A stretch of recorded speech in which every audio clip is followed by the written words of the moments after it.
ఒక్కసారి మీరు ఈ డేటా అబ్జర్వ్ చేయండి. ఇది ఇండియాలో ఉన్న టోటల్ డీమ్యాట్ అకౌంట్స్ యొక్క డేటా అండ్ ఇది వచ్చేసి స్టేట్ వైజ్ గా మనకు సెగ్రిగేట్ చేశారు. ఇందులో చూసుకుంటే అసలు మన తెలుగు స్టేట్సే లేవు, అవి ఎక్కడో కింద బాటంలో ఉంటాయి. దీన్ని బట్టి మనకు అర్థమవుతుంది ఏంటి అంటే మన తెలుగు వాళ్ళకు ఇన్వెస్ట్మెంట్ పైన ఎక్కువ ఇంట్రెస్ట్ లేకపోవడం అని తెలుస్తుంది, లేదా ఇన్వెస్ట్మెంట్ ద్వారా ఏదో కొన్ని ప్రాబ్లమ్స్ ఉన్నాయి అని చెప్పేసి మనకు క్లియర్గా అర్థమవుతుంది. నేను అబ్జర్వ్ చేసింది ఏంటంటే 3 మేజర్ ప్రాబ్లమ్స్ ఉన్నాయి అండ్ ఆ 3 మేజర్ ప్రాబ్లమ్స్లో థర్డ్ వన్ వచ్చేసి ఆ మైండ్ సెట్ ఒకసారి అబ్జర్వ్ చేస్తే ఎంత స్టూపిడిటీ అనిపించింది అంటే అంత స్టూపిడిటీ అనిపించింది. అండ్ మనం ఈ వీడియోలో ఆ 3 ప్రాబ్లమ్స్ వాటికి సొల్యూషన్ ఏంటి అనేది మనం చూద్దాము. ఏ పాయింట్ ఆఫ్ టైం అయినా సరే మీకు వీడియో వాల్యూ ప్రొవైడ్ చేస్తుంది అనిపిస్తే లైక్ చేయండి. అందులో ఫస్ట్ వన్ వచ్చేసి భయం, ఫియర్. అంటే మనం ఏ మ్యూచువల్ ఫండ్స్లో కానీ ఏదైనా స్టాక్స్లో ఇన్వెస్ట్మెంట్ చేస్తే డబ్బులు ఎక్కడ మనం లాస్ అయిపోతామో అనే భయంతోనే మనం ఇన్వెస్ట్మెంట్ చేయడం ఆపేస్తాం, ఆ డిమాట్ అకౌంట్ తీసుకోవడం ఆపేస్తాం. And this is the one of the reason మనం ఇన్వెస్ట్మెంట్కి వెనకడుగు వేస్తూ ఉంటాం. అండ్ ఈ భయానికి మేజర్ సొల్యూషన్ ఏంటో తెలుసా? మనకు ప్రాపర్ నాలెడ్జ్. అంటే నాలెడ్జ్ మనకు ఉందనుకో ఇన్వెస్ట్మెంట్ పైన, ఏ మ్యూచువల్ ఫండ్స్ ఎలా ఉంటాయి, ఏ మ్యూచువల్ ఫండ్స్లో ఇన్వెస్ట్మెంట్ చేస్తే బాగుంటుంది, అండ్ ఎన్ని స్టాక్స్ ఉన్నాయి, స్టాక్స్లో ఏ స్టాక్స్లో బాగుంటుంది, అండ్ మన వాళ్ళ యొక్క రెవెన్యూస్ చదవడం రావాలి, వాళ్ళ యొక్క P&L అకౌంట్ చదవడం రావాలి, వాళ్ళ బ్యాలెన్స్ షీట్ చదవడం రావాలి. ఇవన్నీ వచ్చిందనుకోండి మనకు ఒక లెవెల్ ఆఫ్ కాన్ఫిడెన్స్ వస్తుంది. ఆ కాన్ఫిడెన్స్తోని మనకు ఆ భయం, ఇన్వెస్ట్మెంట్ చేస్తే ఏమవుతుందో అనే భయం అనేది పోతుంది. And second reason and main problem వచ్చేసి లాట్ ఆఫ్ కన్ఫ్యూజన్. మార్కెట్లో ఒక స్టాక్లో ఇన్వెస్ట్మెంట్ చేయాలంటే మీరు చేయలేరు, ఎందుకంటే అరౌండ్ 6,000 స్టాక్స్ లిస్ట్ అయి ఉన్నాయి. ఆ స్టాక్స్లో మీరు ఇన్వెస్ట్మెంట్ చేయాలంటే ఒక లెవెల్ ఆఫ్ కన్ఫ్యూజన్ స్టార్ట్ అవుతుంది, ఏది బెస్ట్ ఏది వరస్ట్ అనేది తెలియదు. అండ్ సెకండ్ వన్ వచ్చేసి మ్యూచువల్ ఫండ్స్లో ఇన్వెస్ట్మెంట్ చేద్దాము అంటే అరౌండ్ 2,500 మ్యూచువల్ ఫండ్స్ ఉన్నాయి, around 10 to 20 mutual fund AMC companies ఉన్నాయి.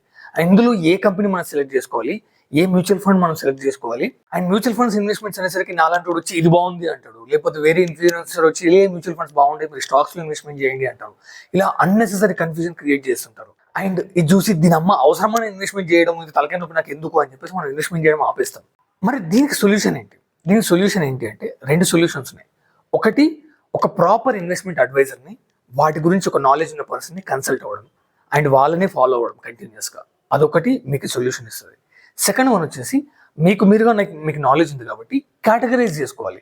లైక్ నాకు ఈ ఇన్వెస్ట్మెంట్ బాగుంది, ఇది నేను ఈ మ్యూచువల్ ఫండ్స్లో ఇన్వెస్ట్మెంట్ చేస్తాను అని ఒక 3 కేటగిరీస్ మీరు పెట్టుకోండి. అవి 6,000 ఉండండి, 10,000 ఉండండి. ఒక కేటగిరీ మీరు చేసుకున్నాను అనుకోండి, లైక్ నేను లార్జ్ క్యాప్లో ఇన్వెస్ట్మెంట్ చేస్తా, నేను స్మాల్ క్యాప్లో ఇన్వెస్ట్మెంట్ చేస్తా, నేను ఫ్లెక్సీ క్యాప్లో ఇన్వెస్ట్మెంట్ చేస్తా. ఓన్లీ ఈ 3 కేటగిరీస్లో ఇన్వెస్ట్మెంట్ చేస్తా.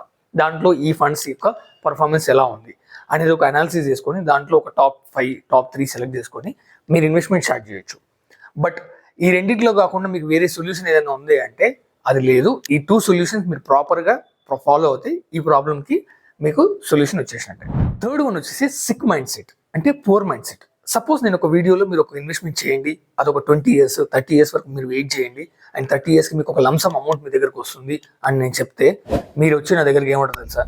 ఏంది బ్రో ఇది 20 years 30 years ఎవడు వెయిట్ చేస్తాడు, నేను ముసలైపోయిన తర్వాత ఆ పైసలు నేనేం చేసుకోవాలా అని మీరు నా దగ్గరకు వచ్చి అడుగుతారు. అండ్ ఇదే poor mind set, sick mind set.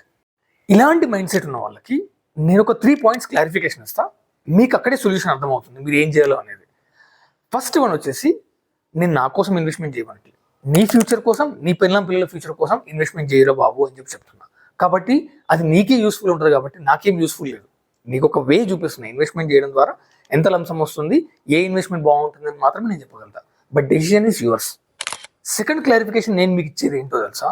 Investment చేస్తే వచ్చే మనీ ఏవైతే ఉంటాయో అవి నువ్వు ఖర్చు పెట్టుకోవడానికో నువ్వు ఎంజాయ్ చేయడం కోసమో కాదు, అది నీ వెల్త్ బిల్డింగ్ కోసం.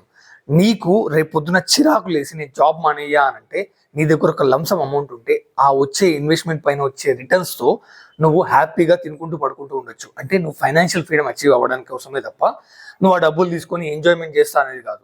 నీకు శాలరీ ఎంతైతే ఉందో ఆ శాలరీ అమౌంట్ నువ్వు వర్క్ చేయకపోయినా రేపు పొద్దున నీ అమౌంట్ నీ అకౌంట్లో పడాలి అని అంటే ఈ ఇన్వెస్ట్మెంట్ అనేది నువ్వు ఇప్పటి నుంచి స్టార్ట్ చేయాలి. అండ్ థర్డ్ క్లారిఫికేషన్ వచ్చి ఇక్కడ ఎవరు నీ కోరికలు చంపుకొని ఇన్వెస్ట్మెంట్ చేయు, మొత్తం అమౌంట్ తీసుకెళ్ళి మార్కెట్లో పెట్టు, మ్యూచువల్ ఫండ్స్లో పెట్టు అనట్లే.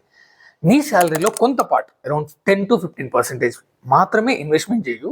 దాని తర్వాత మిగతా అమౌంట్ ఏదైతుందో నువ్వు ఎంజాయ్ చేసుకో, నువ్వు ఇష్టమైనట్టు వాడుకో, నేను ఎవరు అర్థనట్లే. ఇంత చెప్పినా నేను ఇదే థాట్ ప్రాసెస్తో ఉంటా, నాకు ఈ మైండ్ సెటే బాగుంది అని మీరు అనుకుంటే మీతో పాటు మీ ఫ్రెండ్ ఒకవేళ ఇన్వెస్ట్మెంట్ ఛార్జ్ చేస్తే వాడు ముందుకెళ్ళిపోతాడు. At the age of 60 or 55 వాడి దగ్గర అమౌంట్ ఉండదు, మీ దగ్గర ఉండదు, అంతే డిఫరెన్స్.